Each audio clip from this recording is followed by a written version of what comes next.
to think about it. Life's not gonna get me down. There's nothing can stop me. Gonna make it in this town. I've got a rainbow in my pocket. I've got a dream that just won't die. I've got money my parents gave me, so it's about time I learn to fly. Doing it my way, seeing it my way. Got a lot of love to share. Life's a big banana sandwich. I haven't got a care. The all-new Alexei Sayle Show. Wanker! Oi, wanker! Here, Fatso! Here, Fatso, you look like an explosion in an ugly factory.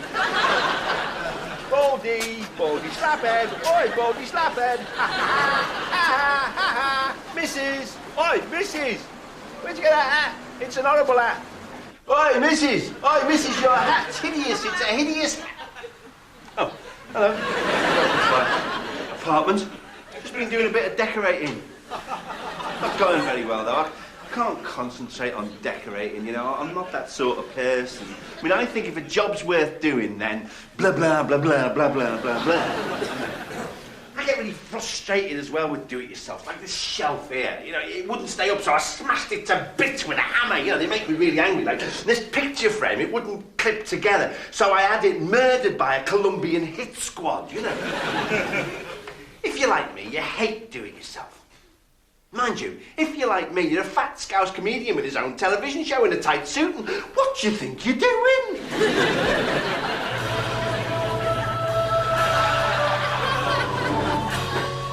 Well, Plantor, have we reached warp speed? 10 minus 10 seconds. Good, good. So we should be docking at Deimos in 5 parsecs? Accumulating spec light now. Good, good. Plantor? Yes? Well, I wasn't going to mention this, but, your head's covered in lumps. Yeah, it's gone all brown and it's covered in lumps. Has anyone else noticed this? Any member of the crew? Well, it's a bit hard to miss, you know. Bastards. And they would have let me go all day looking like this. You have a mirror. Yeah, sure. Jesus. What do I look like? You look like you've dipped your head in a bucket of shit. No, I didn't do that. Maybe it's an allergy. Oh, God, I look ridiculous. And I'm taking Tracy out tonight. I hope it clears up by then. Oh, hi, Tracy. Want anything from the shops? Yeah, I wouldn't mind a Lion Bar. Sure. Clantor? I'm fine, thanks. What happened to your head?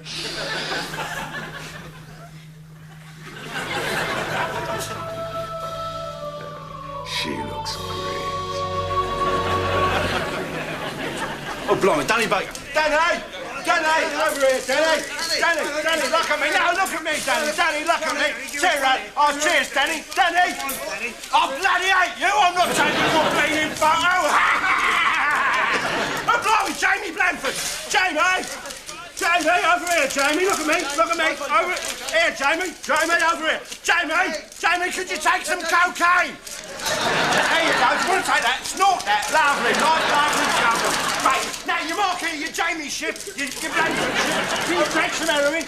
You take some heroin. Some of this heroin. Have some of that heroin. Yeah. Lovely, lovely. Jack up. That's it. Brilliant. Lovely, lovely. Now, can you take these opium suppositories? I stick them up your arse. The opium suppositories. Lovely, your Blanfordness. Your Blanfordness. Your Marquis. Yeah. Oh, bloody hell, he's dropped dead. Fantastic! Drag him over here, drag the body, mate, drag the body over here! Get out away! Get that bleeding paramedics out of the way! Get out of the way, you sounding bastards! Get out of the way! Bloody hell, get out of the way! Oh, look, it's Stephen Fry! Stephen! Stephen, over here, Stephen! Stephen, over here to me, Stephen! Oh, bloody hell! Lovely! One more! You know, I've been in show business rather a long time now.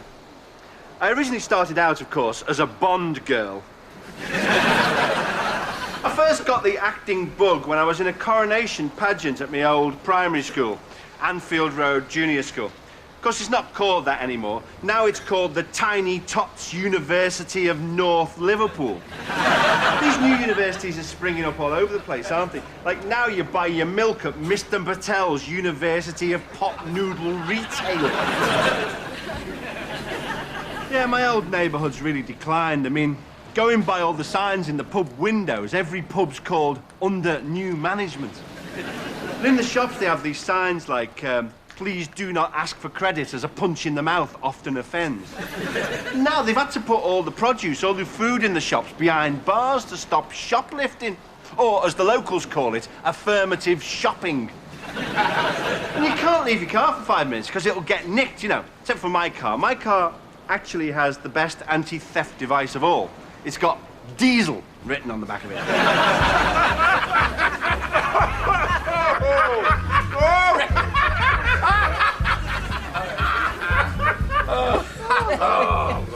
Right, I better go. Stay a bit, have another pint. Oh, whatever. No, I've got to go. See you all tomorrow. See you, mate. Bye, mate. See you. Yeah. See you all tomorrow. See you all tomorrow. See you all tomorrow. Oh, Christ, I've got to go as well. Got to take the wife out shopping. Get you back tomorrow, all right? See you, mate. All right. Gotta take the wife out shopping. Gotta take the wife out shopping. Get you back tomorrow. Get you back tomorrow. Get you back tomorrow. Get you back tomorrow. Right then, gentlemen, please, finish your drinks. Well past time now. Come on, gentlemen, please. Finish your drinks. Well past time now. Finish your drinks, please. Well past time now. Finish your drinks. Well past time now. Finish your drinks. Well past time now. Finish your drinks.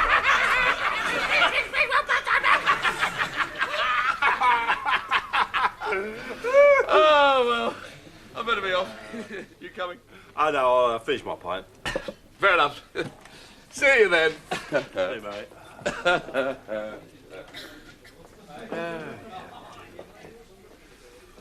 No, I'll finish my pint. I'll finish my pint. No, I'll finish my pint. I'll finish my pint. Well, finish your drink then. And do your talking to yourself outside. I'll talk to myself outside.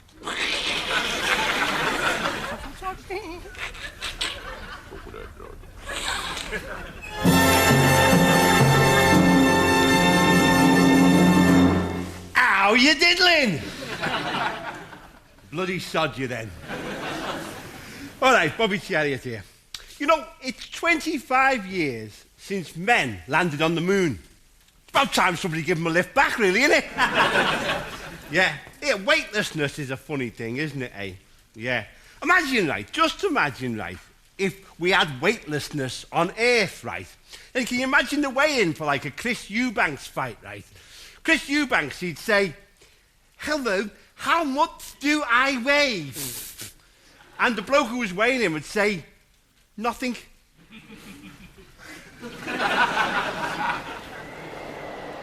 Hear the wind whistling, can't you?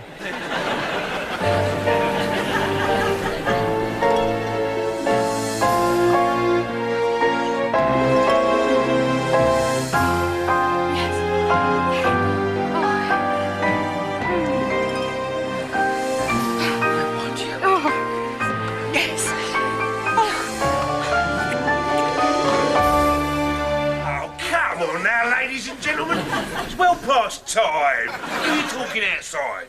What's going on? Now, let's see your lip. And it's well after hours. Ain't you got no homes to go to? Do you talking outside? Oh, all right. Welcome back to Menstrual Cycles, Britain's only all-woman bicycle shop and drop-in coffee bar. Hi, I'm Spike, and this is Nancy, and... We're lesbians. we'd like to thank Hackney Community Cable TV for giving us this slot. This week, we're going to discuss how to be a comfortable lesbian on your racing saddle when you're wearing vaginal jewellery. Actually, no, I don't want to talk about that. I want to talk about the pain and suffering that's caused when a sister has sex with someone from the other side. What, a ghost? No, a man. What were you thinking of? Traitor sister woman. Leave it out, person. I just wanted to know what it'd be like, right? You know, men have other things to offer. Yeah, but it seems like a lot of trouble to go through just to find out if Spurs are going to be relegated. Anyway, what was the sex like? Oh, well, right, it was just like normal lesbian sex, except for men have got less bits to play with, and you can't have anything to talk about afterwards. I was amazed at the depth of that man's ignorance when it came to soft furnishings. Well, I think you're running a terrible risk. It's very dangerous. Remember what happened to the last woman from our feminist group that slept with a man, right? She was completely ostracised from all social functions for 6 months. And what the sisters did, right, wasn't it? What they did was they banned her from self-defence classes and then they beat her up on her way home. Couldn't happen to me, man, right? Couldn't happen to me, because I've been going down the gym every day. I am rough and I am tough. But we don't call it a gym, no, because that is a bloke's name. We call it a Jemima. Anyway, we've got to go now. The next programme coming up on Hackney Community Cable is the Conspiracy Theory Show, presented by Mr. X. And this week, Mr. X asks, if history repeats itself, how come nobody shot Nigel Kennedy? Anyway, respect, Nancy. Respect back at you, Spike. Aye.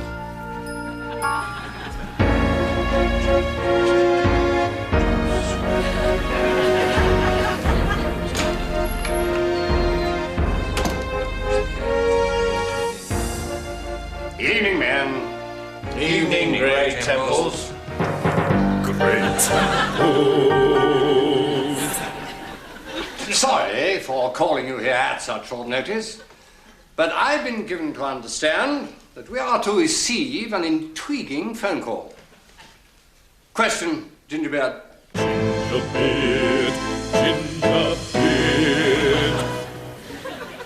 What sort of intriguing phone call, Grey Temples? Is it from the Foreign Office? Is someone in a tight spot? Is... Steady on, Gingerbeard. Let the fellow finish. Thank you. Tufty cheeks. Tufty cheeks, tufty cheeks, tufty cheeks.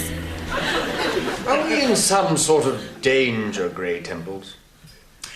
I'm afraid that I'm as much in the dark as you are, One Eyebrow. One eyebrow.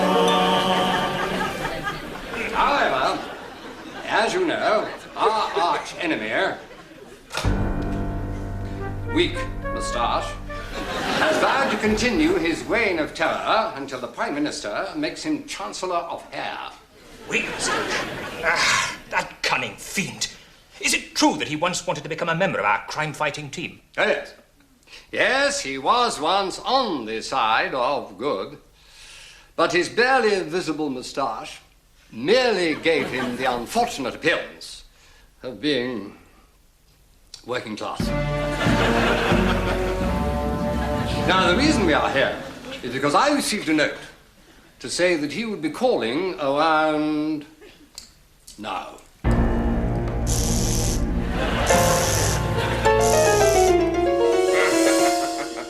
Grey Temples, it is me, your arch enemy, Weak Moustache.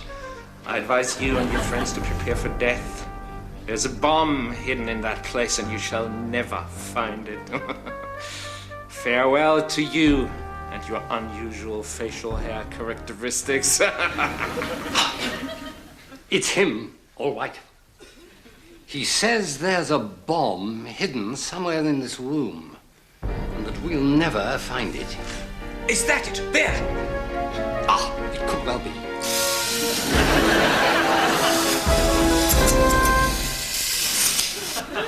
Well done, Gingerbread. I think we foiled your little plan. Curses! grow. Damn you, grow.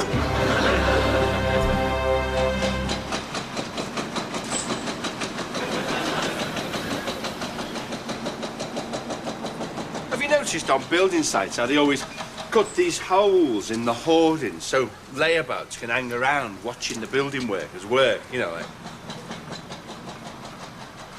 It's unfair that... Yeah, well, you're a wanker too. It's unfair that they only have them on building sites, though. I mean, I reckon for equality, you should have them in insurance offices and in the civil service, you know, then it'd be great. You could just hang about watching people in offices work like that, you know. Mind you, it wouldn't have suited me, really, when I worked in offices, because it would have stopped me skiving. I was a terrible skiver. I mean, if I'd put as much effort into doing the job I was paid to do as I put into skiving, I'd be head of probably a very big thing by now.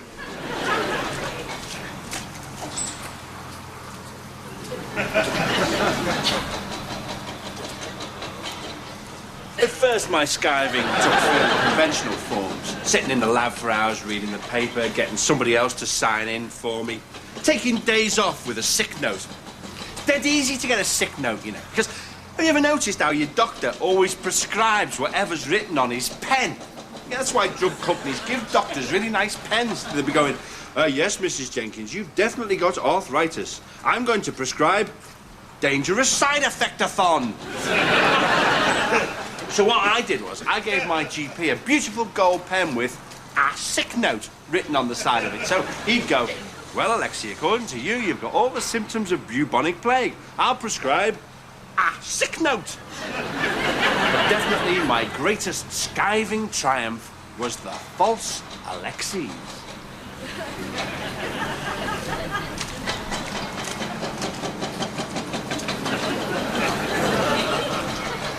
Yeah, the false Alexeis.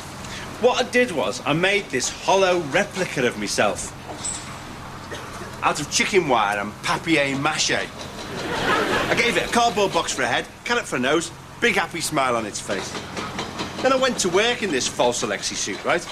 People didn't notice the difference. They'd say, oh, have you changed your hairstyle? Lost a bit of weight? But basically, they didn't notice. So I sat down at my desk, in my false Alexei suit, cardboard box for a head, carrot for a nose, big happy smile on my face. Nobody took a blind bit of notice. After a few days, right, when nobody was looking, I climbed out the back and went home. I thought, this is great. And after a while, I thought, well, I'm just getting paid to not work at one place. I can get paid to not work at loads of places. So I put false Alexeis in all positions all over London. Then I started to diversify into false Mabels. You know, you probably met them at tie shops. You know, I'd like this tie, please. I'd like this tie, please. I'd like this tie, please. Sod you there. So there I was, right? I was diversified. False Alexeis, false Mabels, real Danny Bakers. All over the place. And the weird thing was that the false Alexeis started to do really well in their careers. Because they had big happy smiles on their faces, carrot for nose, cardboard box for heads, everybody thought they were really nice blokes, you know. And the thing was, they never made a decision. Because the worst thing you can do as an executive is to make a decision. Because if it goes wrong, you'll be punished for it. So they started to rise through the corporate structures in Britain, you know. It's getting really, like, thousands of them all over the place. That's probably why the country's in such a terrible state that it's in. Once I got into show business, I thought, this is wrong. So I went round the countries collecting up the false Alexeis, false Mabels, real Danny Bakers. But unfortunately, I left one. I forgot one. A false John, working in a bank in Brixton. People thought he was a nice bloke, big happy smile on his face. Somebody suggested he stand as a councillor for the Tories. He did really well. Then he became an MP. And finally, well, sadly, the rest is history. It's John Major, you know. Don't get the joke.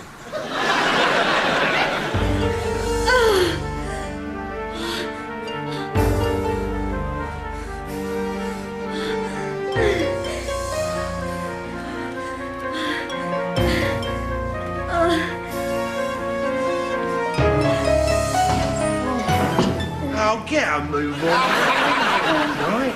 I want to get home to me bed. Piss off! You are bored! Bloody community service order, you know. Yeah, I went to a pop concert recently, you know, and they give me this, it was like a Kate Bush concert, you know, and they give me this pass. It said, access all areas. Well, she still wouldn't let me touch her ass. I used to be in a group, you know, in the 60s, like, you know, with the Beatles and all that. The Bobby Chariot Explosion, it was called. Yeah. We had everything, like, you know, equipment, like, we even had groupies, you know, used to hang around backstage, yeah. Mind you, they weren't very big time, our groupies. When they weren't hanging around with us, they used to hang around backstage at puppet shows.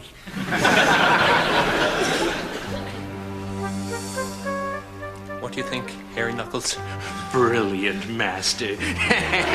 Silence, you furry little weasel! It's time for me to gain my full revenge on those fancy, follicled, crime-fighting fiends. What a brilliant idea to steal the hair. I didn't steal it, you verminous little wretch. It is rightly mine. All hair is rightly mine.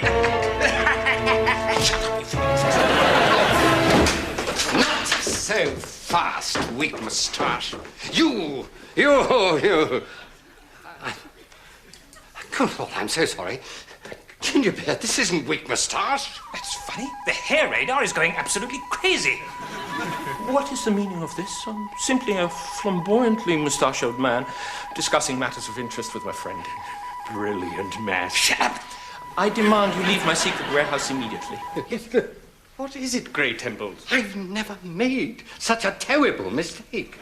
Perhaps I'm getting old. Wait, the stolen hair contains steel filaments, doesn't it?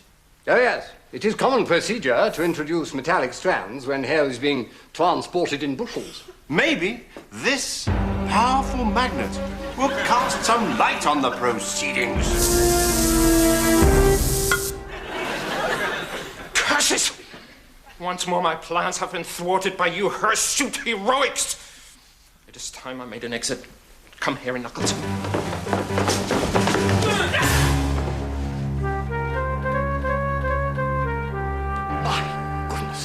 It can't be.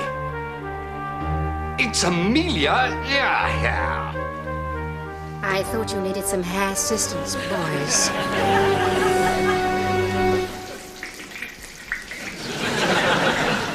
I'm actually a great admirer of Oriental culture.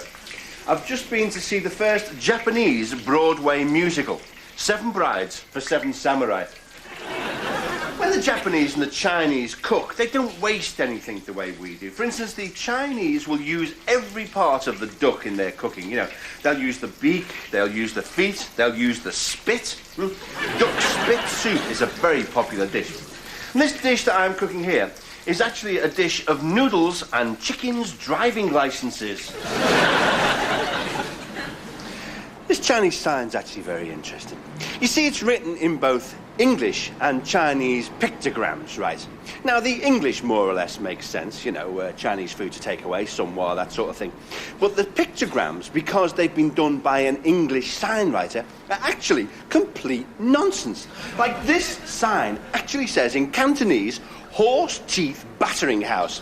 And this one says, baghead muck wibble wobble, a speciality. Mind you, there's also a tradition of mixing up English in Southeast Asia. Like, you remember those Frankie Says T-shirts that were really popular in the 80s, right? They were really big in Asia, but they were pirated, right? And the pirates had just chosen English words at random because they made a nice pattern, you know. So you might be walking through central Bangkok, you see a pretty girl coming towards you, and across her chest would be written, "Tattoo my arse, Mr. Reagan." Or you might see a street vendor, right? And written across his big fat stomach in big letters would be, "Mule dick strainer, by appointment." Also, on the campus of Beijing University in the 90s, the early 90s, they had all these leather jackets. All the students wore leather jackets. And written across the back would be written, "Please put lard down my undies, senorita." That wasn't fashion, that was just the Chinese government being cruel, you know. 2 drunken Englishmen are accidentally sucked into an ever-changing vortex of past and future ages. Doug Hatton and Tony Kirby, without a change of clothes in several months, now tumble helplessly towards an exciting new adventure along the infinite corridors of time. Doesn't Sarajevo look beautiful today? Yes, we are in an ideal place to get a perfect view of the Archduke Ferdinand and his wife as they drive past in their motor car. They say that if the Archduke Ferdinand was assassinated, all of Europe would be plunged into a bloody and terrible war. Well, let's hope that doesn't happen.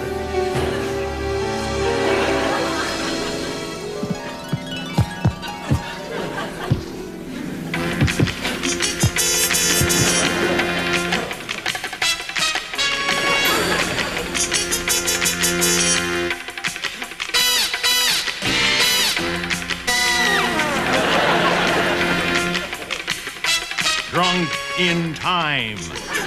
This week, Sarajevo a-go-go. Where are they, Doctor? They seem to have landed in Sarajevo in 1914. Cigarette, General? Cigarette? I'm a soldier, not some smoky Joe tobacconist blowing rings up in the air.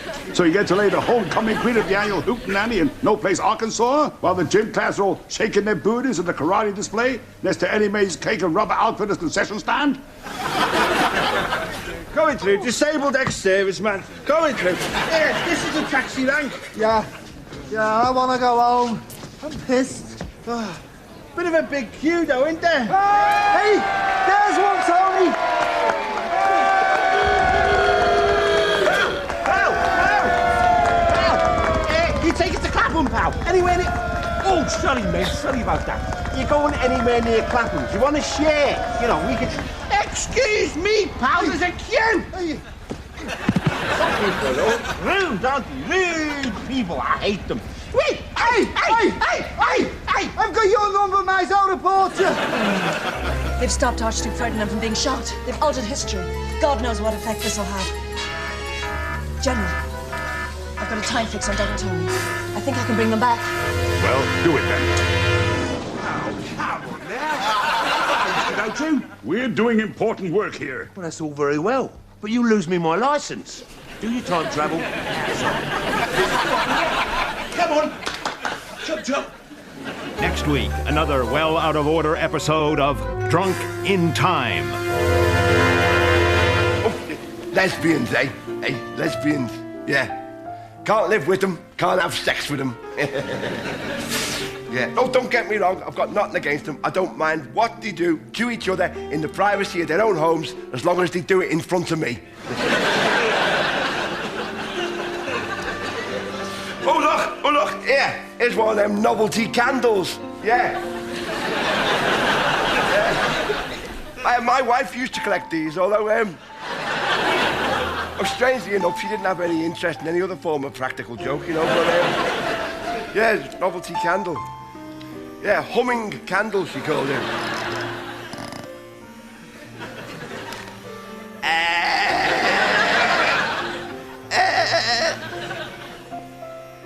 Thunderbird one. There's a bee trapped in here, you know.